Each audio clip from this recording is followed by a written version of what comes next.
បាទសួស្តីបងប្អូនទាំងអស់គ្នាបាទជាថ្ងៃនេះគឺ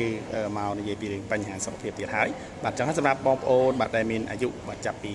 40ឡើងទៅបាទ30 40ឡើងទៅនេះបាទគឺចាប់ផ្ដើមមានបញ្ហាបាទសុខភាពជាពិសេសគឺបញ្ហាកង្វះនៅសារធាតុបាទចិញ្ចឹមនៅក្នុងរាងកាយបាទចឹងហើយដោយសារតែយើងនេះបាទមានការបរិភោគបាទមិនគ្រប់គ្រាន់ឬក៏បរិភោគមិនគ្រប់ចំនួនតាមរាងកាយត្រូវការចឹងថ្ងៃនេះបាទគឺ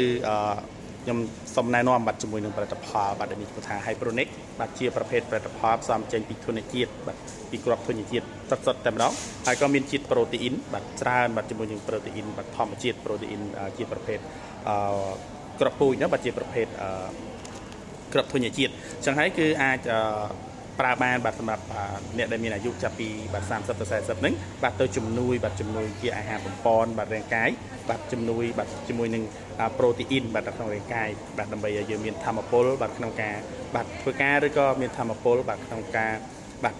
មើលថែសុខភាពរាងកាយរបស់យើងបាទអញ្ចឹងសម្រាប់បងប្អូនដែលមានចំណាប់អារម្មណ៍ចង់សាកល្បងប្រើជាមួយនឹង Hyperonic របស់យើងនេះបាទសូមបាទចុចនៅតកាខាងក្រោមហ្នឹងបាទខ្ញុំបានដាក់តកាឲ្យហើយបាទចង់ឲ្យកុំភ្លេចបាទចូលទៅកំងទាំងអស់គ្នាបាទអរគុណច្រើន